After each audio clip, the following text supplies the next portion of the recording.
जय जोहार संगवारी मन, आप मन सबके आपके अपन परिवार आसमा सिविल एकेडमी के डेली करंट अफेयर में मैं इशार अहमद आप मन सबके जोहार स्वागत करत हूँ और आशा करत हूँ कि आप जम्मो मन स्वस्थ हो और बिल्कुल मस्त हो।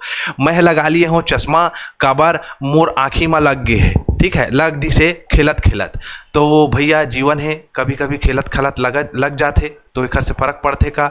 मैं हाँ आसमा सिविल एकेडमी के माध्यम से तुमन ला कमिट किए हूँ कि डेली करंट अफेयर लाहूँ तो मैं काबर ब्रेक करूँ, ठीक है।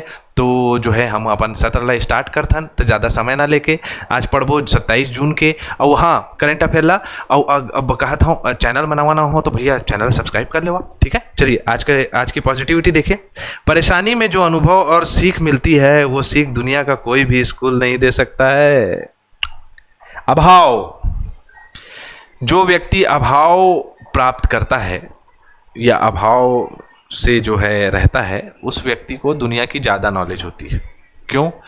क्योंकि वो अभाव में चीज़ों को सीखने का प्रयास करता है, ठीक है।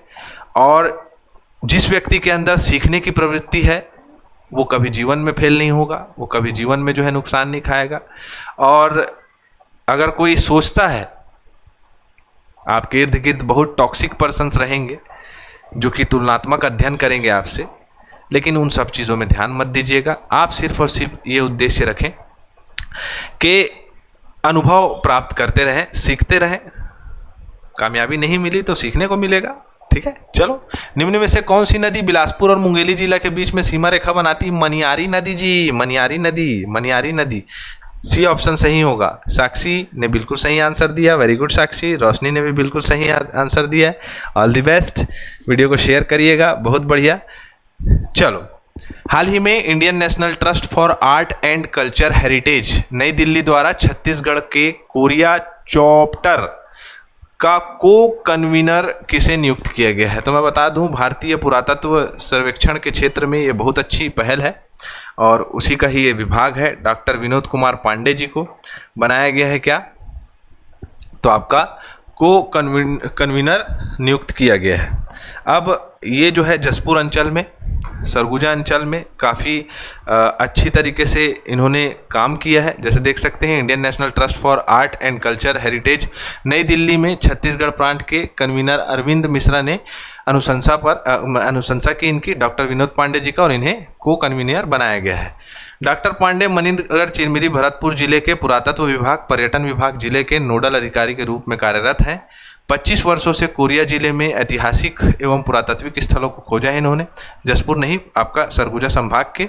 2006 और तत्कालीन राष्ट्रपति डॉक्टर APJ अब्दुल कलाम के द्वारा PhD की उपाधि भी इन्होंने प्राप्त की है, ठीक है। लोगों को ये प्रचार प्रसार, भ्रमण, ये सब चीज़ों में ये योगदान करेंगे और उन्हें अवेयर कराएंगे। अगला प्रश्न है, छत्तीसगढ़ सरकार द्वारा जारी हेल्पलाइन नंबर 800-233-1905 किस उद्देश्य के लिए शुरू किया गया है? तो बांग्लादेशी घुसपैठियों की पहचान के लिए इसे स्टार्ट किया गया है। हमारे छत्तीसगढ़ के जो उप मुख्यमंत्री है, जिनका नाम क्या है, तो आपका विजय शर्मा जी, सॉरी गृह मंत्री, उप मुख्यमंत्री और गृह मंत्री दोनों हैं। विजय शर्मा जी ने इसे निर्देश दिया है और कहा है कि अगर आम जनता भी इसमें सहयोग करती है तो बहुत अच्छा होगा। और किसी भी प्रकार से कोई भी व्यक्ति अगर इसका मतलब लोगों के बारे में बताता है कि बांग्लादेशी घुसपैठिए जो है वो आसपास हमारे इर्द गिर्द है, तो उसका नाम गोपनीय रखा जाएगा।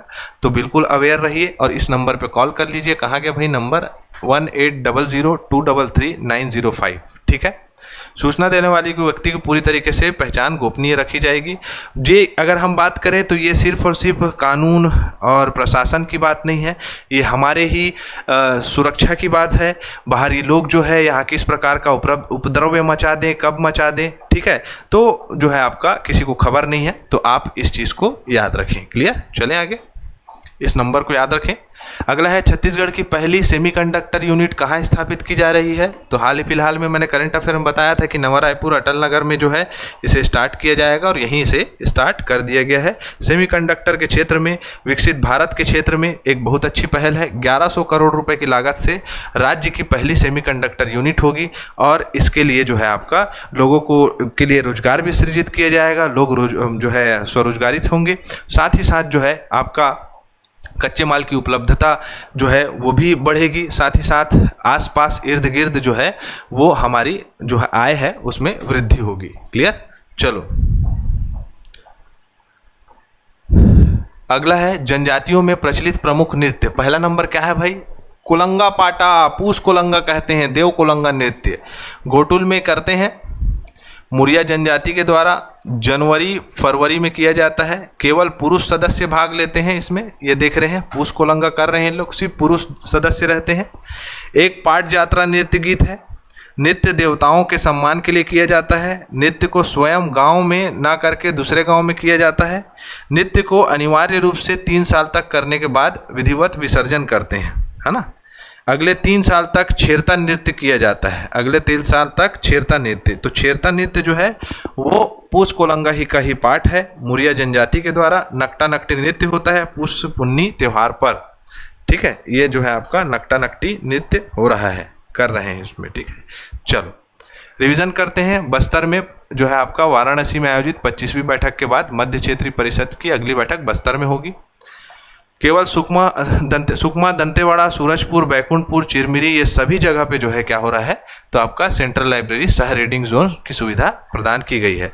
अब यहाँ पर जो है आपका प्रश्न में गड़बड़ी लग रही होगी, है ना। केवल कभी कभी जो है टाइपिंग में ऊपर नीचे हो जाता है। जैसे कि क्या होगा, आप एग्जाम देंगे तो ऐसा प्रश्न विलोपित किया जाता है।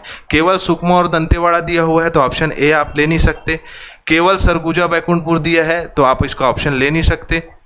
केवल चिरमिरी दिया है तो ले नहीं सकते। अब उपयुक्त तो सभी के स्थान पे अगर आप देखोगे तो आपको एक केवल वर्ड को हटाना पड़ेगा, तब जाके वो विलोपिता के ऊपर नहीं आएगा। ऐसा प्रश्न व्यापम में पूछा गया है और उसे विलोपित किया गया था, उसका नंबर डिस्ट्रीब्यूट किया गया है। तो आप इसको ये लें कि केवल वाला जो पोर्शन है उसको आप भूल जाएं, टाइपिंग से हो जाता है कभी ना कभी, 1-2 प्रश्न में हुआ होगा। तो सुकमा और दंतेवाड़ा, सरगुजा, बैकुंठपुर और चिरमिरी, है ना, ऐसे आप ऑप्शन रख सकते हैं, या 1, 2, 3, 4 ऐसे ऑप्शन रखा जाता है, या तो फिर आपका ABCD ऐसे ऑप्शन रखा जाता है। तो इसे आप याद रखें, सुकमा, दंतेवाड़ा, सूरजपुर, बैकुंठपुर और चिरमिरी इसका आंसर होगा। दिव्या रंगारी जो है वो छत्तीसगढ़ की वह लड़की कौन है जिसने हाल ही में अंडर-16 एशियाई बास्केटबॉल चैंपियनशिप में क्वालिफायर में स्वर्ण पदक जीता है। ठीक है, और नाम रोशन कर दिया।